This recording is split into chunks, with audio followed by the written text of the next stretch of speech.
Hello les gens. Alors voilà, je vais finir mon entre guillemets dossier sur la psychocybernétique, la capacité de passer les informations du conscient au subconscient. Et dans un yin-yang, de toute façon, il y a un peu de noir, enfin de blanc dans le noir et de noir dans le blanc, bien entendu. C'est jamais entièrement blanc ou entièrement noir. Et c'est un cycle, si je détruis pas tout. Donc bon, là c'est un peu noir parce qu'évidemment quand on a un chat, quand il y a un chat autour de nous, évidemment, de temps en temps il passe et puis il met un peu le bazar. Enfin voilà, il faut entretenir son jardin, c'est comme entretenir la graine qu'on a, des informations qu'on a, voilà, qu'on veut apprendre ou pour tout. Alors au départ on apprend n'importe quelle information ou information qu'on apprend dans le n'importe quelle information qu'on fasse, que ce soit cérébrale ou physique, on doit l'apprendre déjà ici, pour qu'ensuite elle passe ici. Et quand elle est ici, on n'a plus besoin d'y penser. C'est-à-dire que c'est cette partie-là consciente, quand on est en extérieur par exemple, ou qu'on est éveillé, on pense aux choses, mais qu'on y pense ou pas, à partir du moment où ici, que la graine elle est plantée là, on n'a plus besoin d'y penser, on le fait de manière automatique. Ça réunit tout.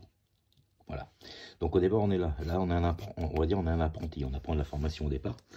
Alors si vous faites un sport ou une activité ou n'importe quoi, ou un travail, parce qu'un travail on fait des gestes répétitifs souvent. Donc c'est à force de le faire encore et encore et encore et encore et encore et encore et encore et encore que ça s'internalise du blanc ici, que on vient le mettre là. Parce qu'ici, en fait, quand on est ici, on a encore besoin de penser à ce qu'on fait. On va dire, bon, si je fais comme ça, est-ce que ça va rentrer mieux dans la boîte que si je le fais comme ça?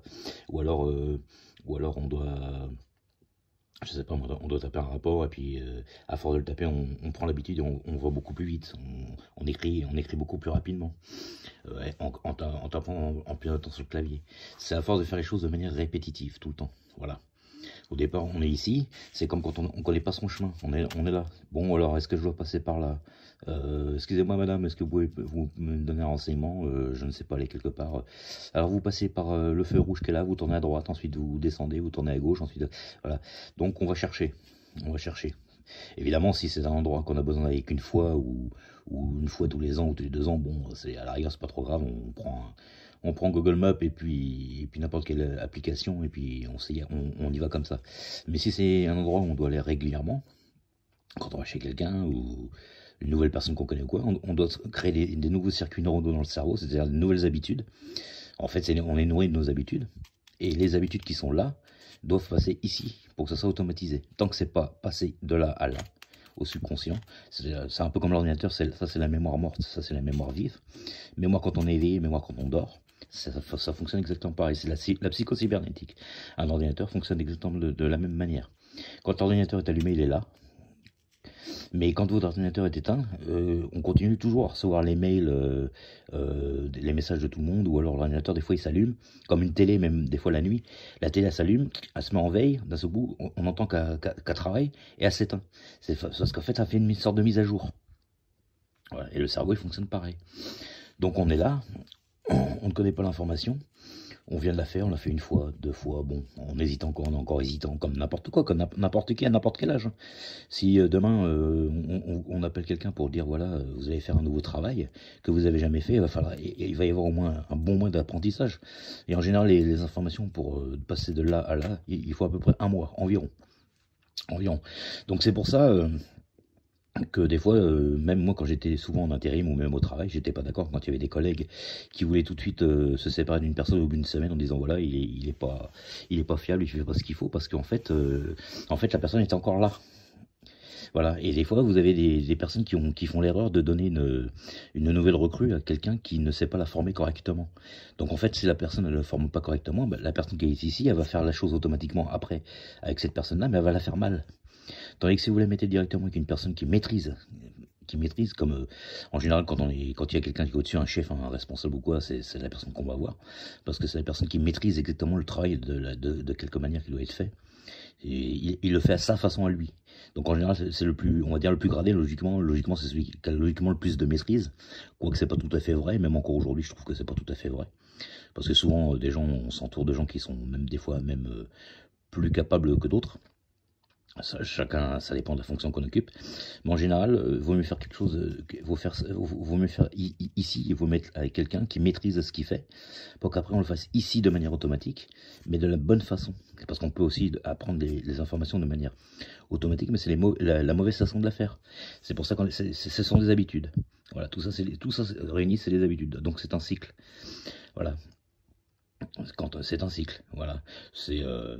Là on est éveillé, c'est le jour. Là c'est la nuit quand on dort, en général, ou alors quand on est dans nos pensées ici. Des fois, on est éveillé, on parle avec quelqu'un qui est à côté de nous dans la voiture, comme j'expliquais. Mais dans cette partie-là connaît le chemin où on doit aller. Donc même quand on est ici, on y va de manière automatique parce que cette partie-là donne les informations dans le cerveau. Et amène directement la personne à destination. Voilà, c'est de la psycho-cybernétique. Et vous avez aussi évidemment la même chose avec des gens qui ont subi un traumatisme. Hein. Ils sont ici, ils ont subi un choc violent qui s'est mis ici. Et ça reste pendant des années gravé. Voilà, c'est gravé, mais c'est pas des bonnes informations. On peut aussi essayer de les enlever, mais bon, c'est beaucoup plus difficile bien sûr. Mais voilà, tout fonctionne comme ça. Et le sport, c'est pareil. Si on fait de la musculation, par exemple, on doit apprendre la bonne façon de la faire.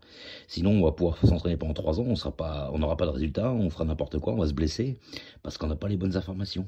On les fait avec la mauvaise personne. Donc c'est aussi important d'écouter la bonne personne avec qui faire la chose ou apprendre la chose, que de la faire après de manière automatique. Il faut apprendre de la bonne personne, c'est savoir qui écouter. C'est pas moi qui le dis, hein, ce sont les informations que j'ai apprises par rapport à beaucoup de séminaires, de vidéos que je regardais, ça vient de la Brotherhood aux États-Unis. Hein. Voilà, ceux qui connaissent, ils verront à quoi je fais référence hein, sur Internet. En fait, on peut trouver toutes ces vidéos. Voilà, hein, c'est des séminaires. C'était des séminaires assez chers d'ailleurs pour les membres. Mais qui étaient mis à disposition, qui ont été mis à disposition à une certaine période pour d'autres gens. Mais il y a quelques informations que j'avais déjà quand même commencé à comprendre à l'époque, avant qu'ils mettent ça à disposition. Et je veux dire, quand on est là, il y a des gens, souvent, ils sont ici, ils ont lu par exemple un livre une fois, ou ils ont fait une chose une fois, ils pensent qu'ils maîtrisent. Non, on ne maîtrise pas. On maîtrise à partir du moment où on fait les choses de manière répétée, pour que ce soit ici. Et des fois, il faut le faire dans les séminaires, ils disaient qu'il fallait faire environ 10 000 fois pour que ça soit entièrement internalisé, comme un sport de combat. Ils expliquaient que la personne avait expliqué qu'en fait elle n'avait pas peur d'une personne qui avait fait 100 choses mais une seule fois, mais par contre elle avait peur d'une personne qui avait fait une seule chose mais 10 000 fois ou 100 fois, enfin bref, voilà. Donc ça traduit en fait que tant que tu ne deviens pas un maître dans ce que tu dois faire, tant que tu ne maîtrises pas la chose, bah tu es toujours un élève. Voilà, donc là tu es un élève et une fois que tu es là-dedans, en général tu maîtrises. Tant que c'est pas là, on maîtrise pas. Mais des fois, ça met longtemps. Ça peut mettre des semaines, des mois à rentrer ici. C'est pour ça que quand les gens ils lisent une chose une fois, 2 fois, 3 fois, bon après il y a des choses qu'on arrive à implémenter assez facilement. Mais il y a des choses que c'est beaucoup plus dur évidemment quand on lit un livre de 500 pages avec des informations de calcul, de géométrie, tout ça, ou de la bourse, ou je ne sais pas moi, de la finance. On n'apprend pas tout ça du jour au lendemain, il faut avoir les informations. Et en général, il faut avoir les bonnes informations des bonnes personnes. Ils disent dans le séminaire que si on n'utilise pas la bonne recette pour faire un gâteau au chocolat par exemple, bah on aura un gâteau qui est approchant, mais on n'aura pas exactement la recette du gâteau au chocolat d'origine. Donc c'est une version diluée. Donc c'est pour ça que des fois il faut avoir les bonnes informations. Même dans les livres d'aujourd'hui, des fois on n'a pas la bonne information parce qu'ils ont retiré certains ingrédients. Donc tout est comme ça, voilà. Et c'est un sujet qui m'intéresse beaucoup parce que moi je suis vachement avec tout ce qui est équilibre, tout ça. Hein. Donc voilà. Là c'est quelqu'un qui s'entraîne dans la journée, par exemple en musculation. Là c'est le repos.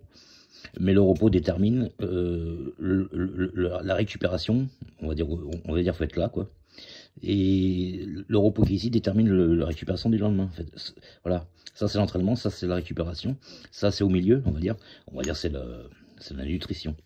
Mais le repos est aussi important que l'entraînement, voire plus important. Donc en fait, le subconscient est même peut-être des fois même plus important que le conscient, dans certains moments. Mais ça dépend. Ça n'a rien à voir avec ici vous êtes du côté sombre, ici vous êtes du côté clair. Non. Ici c'est l'extériorité. Ici c'est l'intériorité, l'introspection. C'est à l'intérieur de nous, voilà. Et souvent, il y a des gens qui vont chercher la réponse à l'extérieur, là, qu'il faut déjà trouver la réponse à l'intérieur de nous-mêmes. Voilà, être apaisé ici pour qu'ici, à l'extérieur, ça soit bien. Voilà. Souvent, les gens, ils rendent, souvent les personnes rendent les gens responsables ici, en extérieur. C'est-à-dire la vie de tous les jours, le travail, la famille, les gens qui côtoient. Alors que des fois, le problème vient d'ici. C'est une graine qui a été plantée, par exemple, dans l'enfance de quelqu'un, qui lui a créé des blocages. Et voilà, comme des fois quand on est ici puis qu'on se fait du moron, c'est la psychosomatique, c'est-à-dire c'est la psychocybernétique mais inversée. C'est la psychosomatique qui fait que quand on est ici, on peut se créer des maladies ici, parce que là, on se fait du souci. Donc tout ça, ça fonctionne ensemble dans le corps humain. Dans le corps humain et dans le cerveau. Le cerveau fonctionne comme un ordinateur. Ça, c'est le yin-yang qui est ici, c'est un ordinateur biologique, le cerveau humain.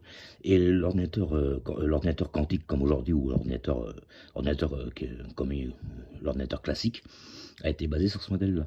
Ça c'est le cerveau humain. En fait, ce sont les deux parties du cerveau. Cerveau droit, cerveau gauche. Mais en fait, cette partie-là anime cette partie-là, et cette partie-là amène cette partie-là. C'est inversé, tout est inversé. Donc voilà, c'est à ça que je voulais en venir. J'ai eu l'idée de faire la vidéo quand j'ai pris le damier par là, en forme de yin-yang, voilà. Il a besoin d'un petit nettoyage d'ailleurs. Donc voilà. Donc il faut entretenir les informations, c'est comme le corps humain. On entretient le corps humain avec la récupération, et on écoute les informations, les bonnes informations ici.